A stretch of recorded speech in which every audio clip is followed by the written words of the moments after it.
morning, sir. Please sit down. Take your seat. Be comfortable. You are Paridhi Vidisha. A very interesting name. What is meant by your both the part of your name, Paridhi, and what is Vidisha? So Paridhi is a Hindi word. In mathematics, it is called circumference, the perimeter of a circle. And Vidisha is a capital city in Madhya Pradesh. Capital of Madhya No, Pradesh. not the capital of Madhya Pradesh, but it's a city in Madhya Pradesh. Okay. Any history of when you see some city you are calling it some Vidisha old city? What do you mean by that? Yes, sir. Vidisha, you said is some place in Madhya Pradesh, some city in Madhya Pradesh. Actually, sir, my name Paridhi Vidisha is it's limited. It's you can travel the world it's a globe. It's like a globe kind of meaning. You can travel and you can come back to the same place. Good, Paridhi. And how do you find the circumference of a circle? How can I find you mathematically? Okay, What is the formula for that? Circumference of a circle is 2 pi r. Okay, good. Now let's come. That was a simple introduction. Now you are working in assistant engineer in Budco. Yes, sir. Let me know why Bihar has failed in urbanization. We have good cities in Noida, all developed. Even Kolkata is a very popular city, good developed. But Bihar, Patna, we failed to develop a good city. What could be the reasons? Have you made an analysis? Sir, Patna is not failed in urbanization. We are seeing that its infrastructure has developed quite it has developed in last few years. Because when I am comparing it with 2010 until now, it's developed, drastic development has happened with respect to road infrastructure and with respect to other infrastructure abilities. It has developed a lot. Many new schemes have come up, water supply schemes, so providing tap water to every beneficiaries. So we can't say, sir, it's not developed in terms of infrastructure. And now you are trying to come to industry department. The same thing with Bihar industrialization. See, what are the major policy incentives of Bihar government to improve industrialization? Sir, Bihar startup policies is there. Then BIADA is working for Bihar Industrial Promotion Policy 2016. And then 2020 also that same policy has been revised. Then there are many policies running for this.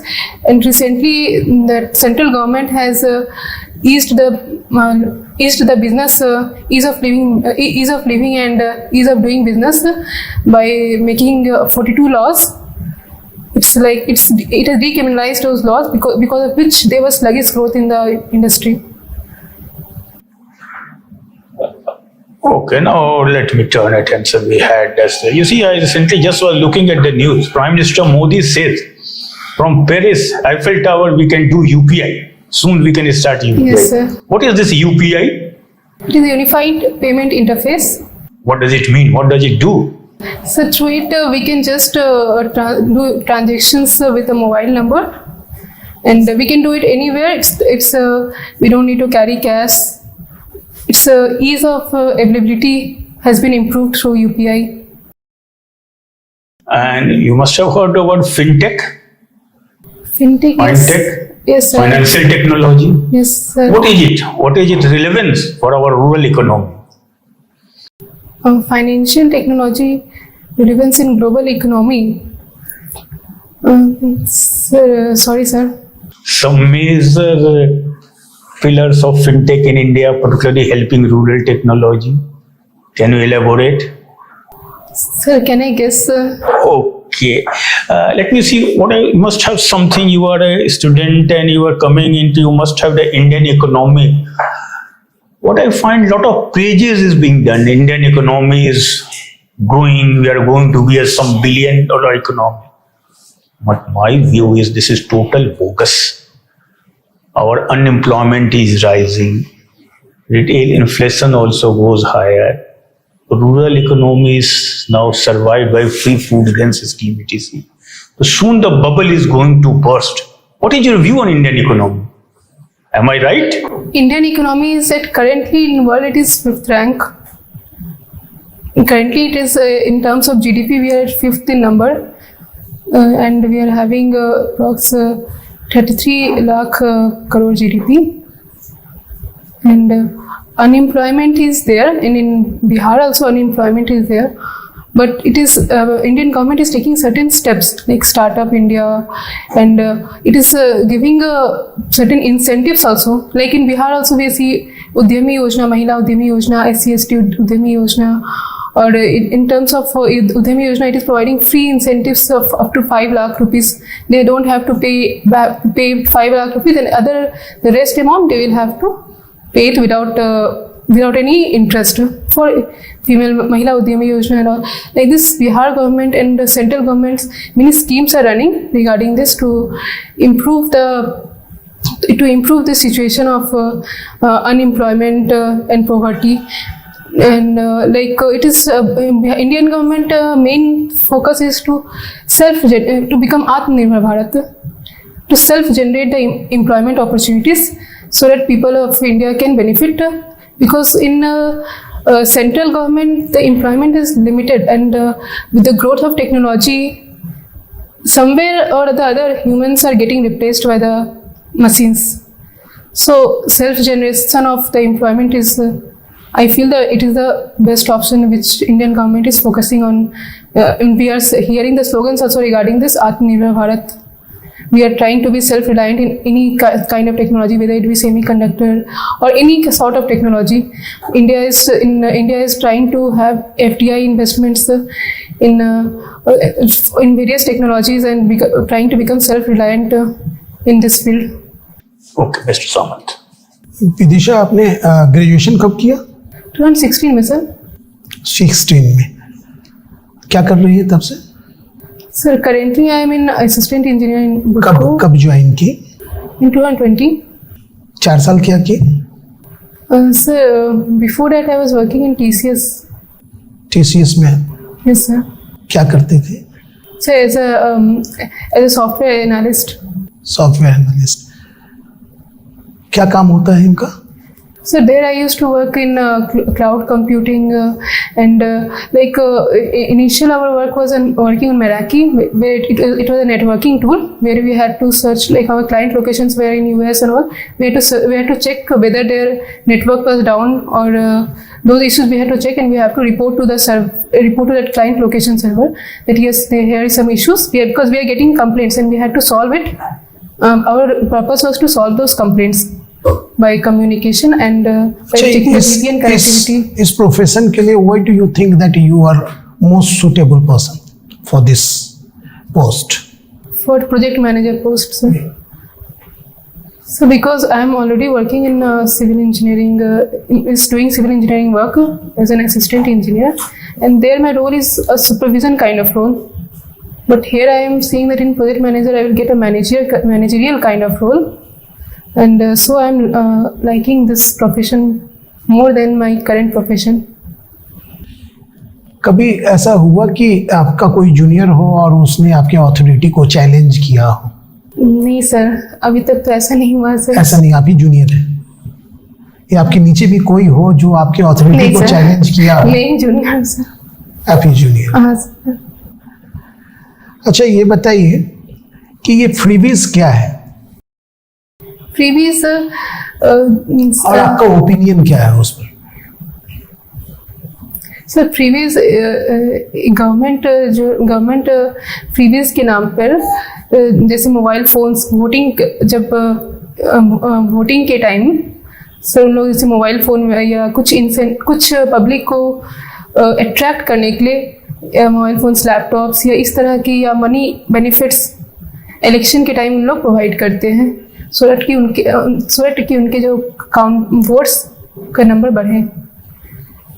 तो previous के regarding तो sir मेरी यही है कि अगर ये election system को एक तरह से करप्ट कर रही है तो इसे एक लिमिटेड अमाउंट में है तो ठीक. फ्रीबीज और वेलफेयर स्कीम, इस दोनों के बीच में क्या डिफरेंस है? सर, वेलफेयर स्कीम्स तो सबके लिए हैं, And freebies is mostly it is concentrated for जैसे कि दिल्ली में दिल्ली गवर्नमेंट के द्वारा इलेक्ट्रिसिटी जो है वो कुछ अमाउंट में फ्री दिया गया लोगों को, तो उसको फ्रीबीज बोल दिया गया। तो आप मानती है क्या कि ये उसके इसमें आएगा या वेलफेयर स्कीम में आएगा वो? तो ये तो larger section of people benefit कर रही है, एक तरह से वेलफेयर स्कीम है, क्योंकि मैं इसे वेलफेयर स्कीम्स में ही सर काउंट करूंगी। वेलफेयर स्कीम में Yes, sir. करेंगे आप। तो भगवंत और वेलफेयर मान इकोनॉमी सर के बारे में भी- कुछ जानती है क्या? वेलफेयर इकोनॉमी सर जिसमें लार्जर पीपल का कंसर्न किसी महत्वपूर्ण व्यक्ति का नाम बताइए जो इससे जुड़ा हुआ रिगार्डिंग सर मैं नहीं जानती हूँ उसके रिगार्डिंग।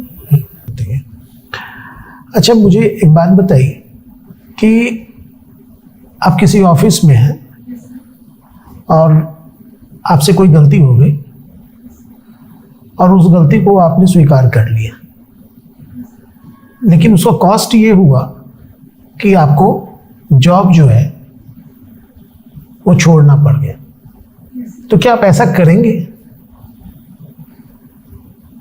ऐसा संभावना हो सकता है कि वो जॉब से आपको बाहर कर दे अगर आप अपनी गलती को स्वीकार कर लेती हैं तो।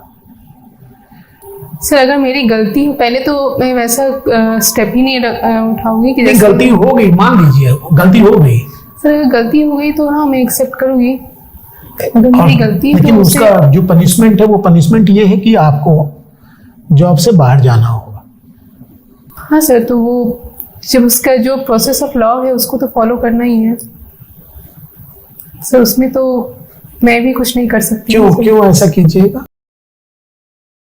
सर क्या अगर मेरी reason गलती है तो होगा? मुझे एक्सेप्ट करने में मुझे कोई हिचक नहीं नहीं, आप होनी चाहती चाहिए। हैं तो छिपा भी सकती हैं आप उसको, नहीं चाहे तो नहीं भी बताएं, आप किसी को नहीं सर, पता नहीं but, चल रहा है। अगर गलती अगर मैं वैसे करूँगी तो फिर और भी लोग वैसे ही करेंगे, वो एक सिस्टम फिर बन जाएंगे, तो मैं नहीं चाहूंगी कि वो इसको क्या बोलते हैं? जो आपने एक्सेप्ट किया उसको क्या बोलते हैं? सर मैं नहीं चाह रही हूँ। पूछिए। अच्छा, आप तो गुडको में अभी जॉब कर रहे हैं ना, क्या है वहाँ पे आपका जॉब प्रोफाइल? सर अभी मैं वाटर सप्लाई का प्रोजेक्ट देख रही हूँ। गंगा जल परियोजना जो है, गंगा जल उद्भव योजना, ओके। तो गंगा जल को हमें हर लोगों तक पहुँचाना है, उसी का हम लोग प्रोजेक्ट देख रहे हैं अभी। गंगा पे एक प्रोजेक्ट बना है माननीय मुख्यमंत्री के द्वारा, ठीक है। वो प्रोजेक्ट में आपको उस वाटर को गया तक पहुंचाया गया है, ओके। उस रीजन में कुछ जो आपके साउथ के रीजन है, उस प्रोजेक्ट का नाम क्या है? गंगा उद्भव योजना। गंगा उद्गम योजना। गंगा उद्भव योजना। और कुछ नाम है उसका? सर घर घर जल का नल योजना साथ नीचे में भी। कुछ आप सुने हैं water linking project?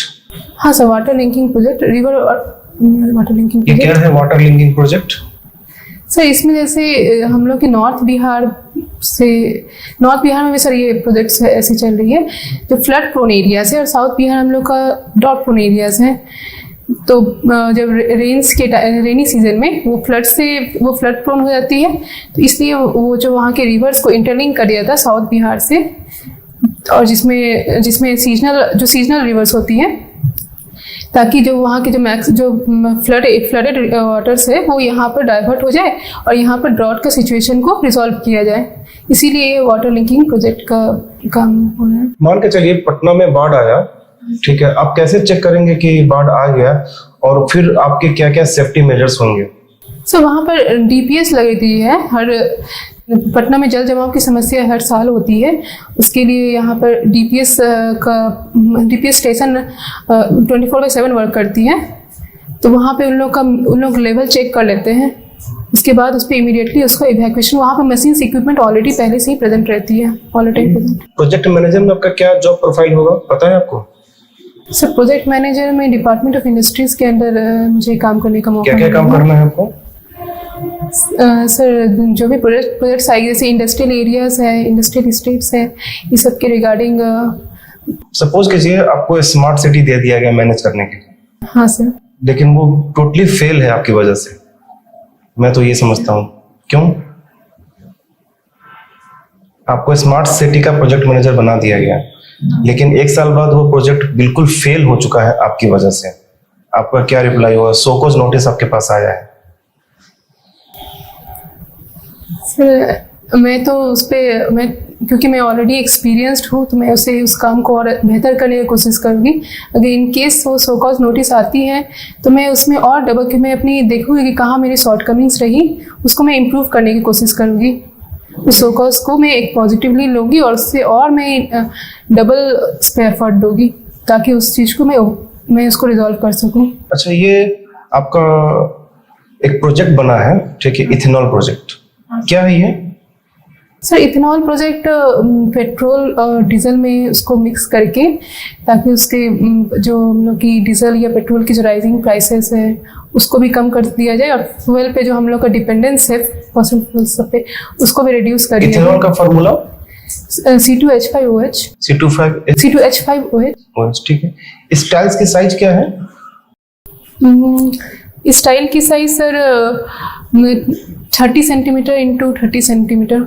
Sure? No 30 नहीं सर, 45 सेंटीमीटर अप्रॉक्स, 40-45 सेंटीमीटर। आप सिविल इंजीनियर हैं, आप फुटको में काम भी कर रहे हैं। हाँ सर। ठीक है, तो आप तो आंखों से देख के पता कर सकते हैं कि इसका साइज क्या होगा।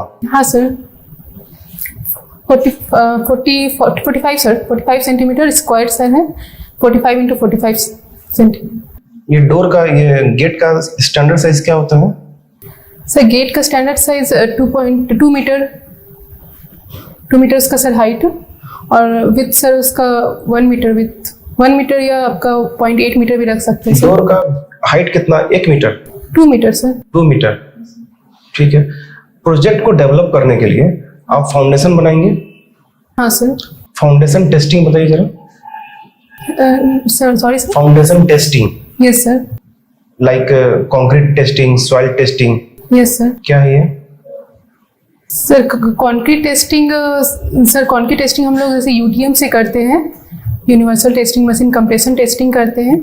उसमें हम लोग देखते हैं कि वो जैसे सर कंक्रीट के जो मॉड्स हैं वो 3 डेज, 7 डेज और 28 डेज पे उसकी अलग अलग स्ट्रेंथ्स होती हैं। तो वो जितने दिन की वो अगर वो 3 डेज के बाद हम लोग चेक करें, जो कंक्रीट जो मॉल्ड कंक्रीट का जब काम हुआ है उसके 3 डेज बाद चेक करें उस मॉल्ड में यूज़ करके, तो उसकी स्ट्रेंथ अलग है। उस स्ट्रेंथ के रिगार्डिंग हम लोग चेक करेंगे यूनिवर्सल टेस्टिंग मशीन में कि वो स्ट्रेंथ अचीव हुआ है या नहीं हुआ है। अगर वो नहीं होती है सर तो फिर उसमें सर कुछ कहीं ना कहीं उसमें कुछ मटेरियल्स कंस्टिट्यूएंट्स की या तो ज़्यादा है एक्सेस है या तो कुछ कमी है। जब किसी प्रोजेक्ट को सक्सेसफुली बनाने के लिए एमएसएमई का क्या योगदान है? सर एमएसएमई का बहुत बड़ा योगदान है क्योंकि अभी मेजॉरिटी अभी बिहार में और इंडिया में भी एमएसएमई सेक्टर्स की ग्रोथ काफ़ी हो रही है। गवर्नमेंट की इंसेंटिव्स है और बैंक की भी नाबार्ड या जैसे बहुत सारे बैंक्स भी इसके लिए काम कर रही है, लोन्स प्रोवाइड कर रही है at low rate of interest. और इससे सर ज़्यादातर लोग को एम्प्लॉयमेंट का अपॉर्चुनिटी मिल रहा है जो लोग ठीक है, एक लास्ट क्वेश्चन है, ये आप उटको से आप इधर क्यों स्विच करना चाहते हैं? सर फर्स्ट रीजन है कि ये क्या कॉन्ट्रैक्ट। आप कॉन्ट्रैक्ट पे हैं? हाँ सर, कॉन्ट्रैक्ट बेसिस पे है। तो फिर क्यों स्विच करना चाहते हैं? और सर सेकंड रीजन है कि सुपरविजन रोल है सर को, जो मैं अभी प्रेजेंट रोल है मेरा, और इसमें एक मैनेजरियल रोल रहेगा, एक प्रोजेक्ट को हेड करने का रहेगा। तो इसमें मैं अपने हिसाब से उस प्रोजेक्ट को रन कर सकती हूँ। सो इसलिए मैं इस पोस्ट पे आने के लिए ज़्यादा एक्साइटेड हूँ। ठीक है सर। ठीक है, you can go. Okay sir.